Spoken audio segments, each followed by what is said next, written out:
tragic death of a pregnant woman in Lagos who was allegedly denied treatment by a private hospital because her husband was unable to pay a 500,000 naira deposit has sparked outrage online. Mr. Folajimi, the husband, claimed in a viral video that the private hospital refused to provide emergency care for his wife upon their arrival at the hospital, despite her critical condition. They were then referred to a general hospital in Ekpe, where his wife died en route. Well, let's take a look at what transpired. Can you see me? Can you see me? Please, stay with me. Please. Please, Kemi. You know I love you, Kemi. You know. That's why you need to be strong, yeah? Do you know I love you? Do you know I love you? You know. You know. You have to be strong for... Kemi, you have to be strong for me, please. Please open your eyes. Yeah? She'll be okay, Abby. Yeah? Kemi, Joe. Mo fi kunle Abby, I'm Kemi, Joe. Anywhere, any hospital, you get my law, anywhere. Any hospital. Joe.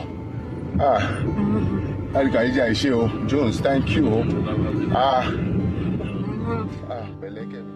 This was really sad. I mean, I had a video of the man's statement there. I mean, we've seen this happen time and time again. I have actually lost a really good family friend from this sort of incident where, you know, he died of a bullet wound or blood and all of that.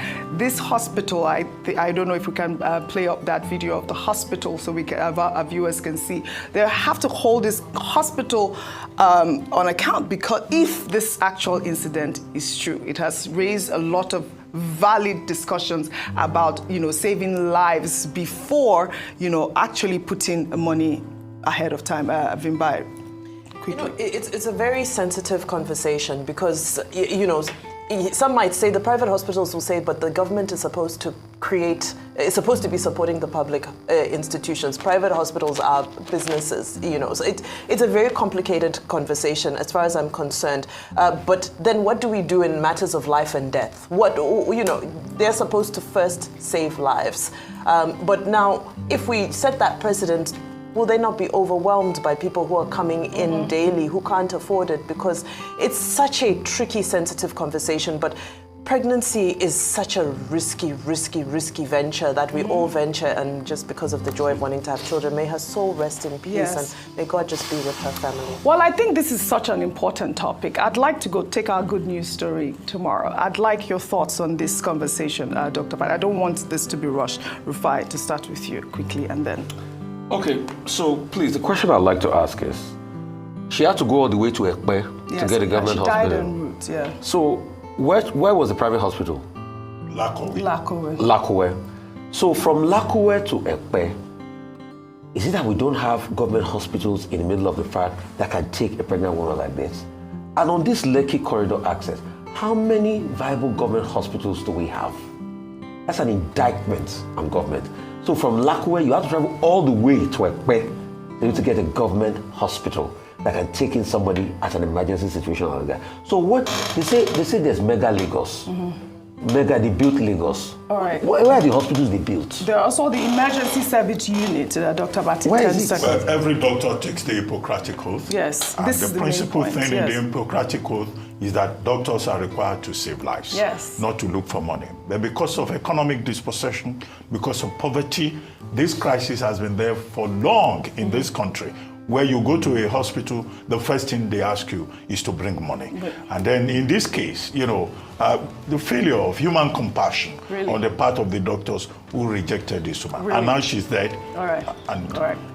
Really sad incident. Well, may her soul rest in peace. It was 7th trip to Paris since taking office in 2023, while the visit is officially described as work focus. Some Nigerians have expressed skepticism, questioning the frequency and necessity of such trips, especially in light of Nigeria's ongoing economic challenges, while others support the president's international engagements, viewing them as necessary for governance and diplomacy. Let me read part of Bayo Ononuga's statement he put out yesterday, State House press statement. During the visit, The president will appraise his administration's midterm performance and assess key milestones. He will also use the retreat to review the progress of ongoing reforms and engage in strategic planning ahead of his administration's second anniversary.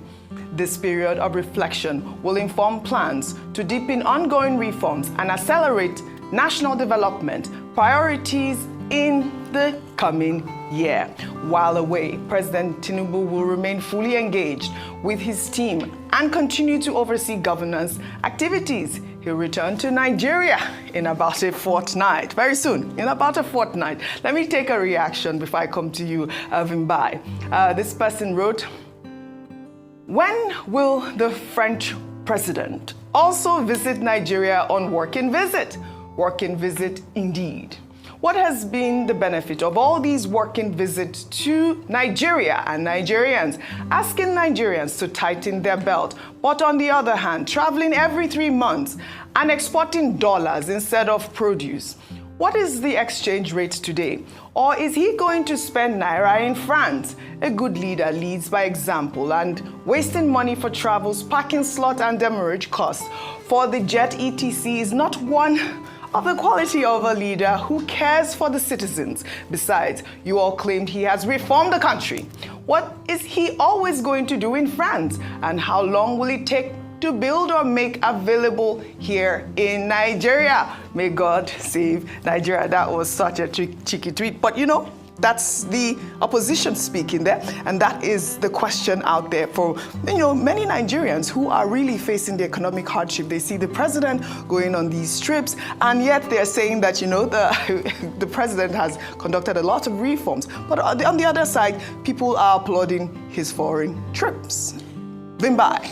Oji, earlier before you came on, Aaron was broadcasting from Uyo, and we spoke about the beauty of Uyo and Akwa Ibom. Fantastic places where the president can go and get some fresh air and reflect on, as we reach the 2-year milestone of this administration. There's Obudu, Cattle Ranch, up in the beautiful mountains, beautiful fresh air there. Jos, wow, Jos is still a place that gives you so much respite. You can relax, there are so many wonderful places where one can go and refresh and reflect right here in Nigeria. And we would expect him to be the chief marketing officer of all of those wonderful places. Imagine the economic contribution he would make when he and his entourage arrive in these places, support the local tourism sectors, the local hotels, the local... So this doesn't read well, especially when you go on social media and you start seeing people from other countries, especially African countries, crack jokes about this and start saying, oh, so where's your president this week, and so forth. It doesn't look good. That's one thing. The optics of it, the cost of it. We've been preaching Orosaya reports since 2023. We've not seen any cut down, a few announcements made here and here, but any tangible cut in government spending? No, we have not.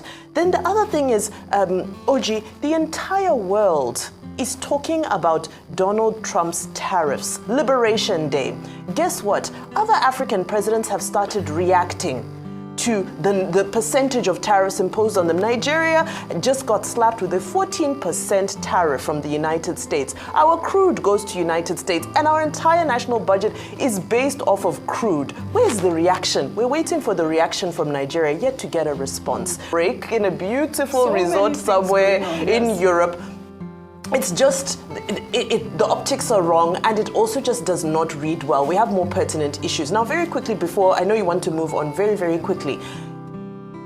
Senator Natasha Akpoti, when I think back to some of the stories that I've heard from Senator Florence Itagiwa about her experience as a woman in politics, what it's like on the campaign trail, what it's like even when you get to that senatorial seat, the level of threats, the level of violence, the level of, it just drops your jaw. Yeah. So some of these, if she comes out in public to say some of these things, yes, I'm glad she has reported it. Mm-hmm. However, let's speak to the other lawmakers, female lawmakers especially, and find out what they actually go through on their road to get into these offices. It's tough. Yeah, it's tough. Absolutely. Well, you made a point where, talking about Tinubu's visit, so many problems in Nigeria that we are facing here. Yes! They just carry Tinubu go France for medical treatment. So what they call the solve? Anybody will collapse. Now France, then they rush and go. Now France they rush and go. Maybe Tinubu self don't collapse. Where we say we don't know. So waiting on the solve. Waiting do our own hospital for Nigeria. Waiting do our own hospital. Is it not the hospital the citizen? The citizen, if the citizen is sick, now the same hospital with the citizen they go. Why this politician no fit go this hospital? What thing happen to our own hospital for this Nigeria? Make una tell us. Make we know. Only politician if una dey sick, una go France, una go America and go they do treatment. But the citizen that is sick, they go this hospital una provide us with. So una no guarantee us say this hospital within Nigeria fit save our own lives. But una they run, go American, go they do treatment, and una provide us with the hospitals. Small thing una go run, go abroad. And not see una go shock say Tinubu go later collect another loan from France. Once una don dey see all those our politicians don dey travel abroad, go dey visit one country, make una know say loan don dey enter their mind to collect. Una go later hear say Tinubu don collect one kind mad heavy loan from France, and e go shock una. And this one go shock all the Nigeria, and this one go bring another war. Make France government no give them loan, they no dey pay if them collect am, they no dey pay loan.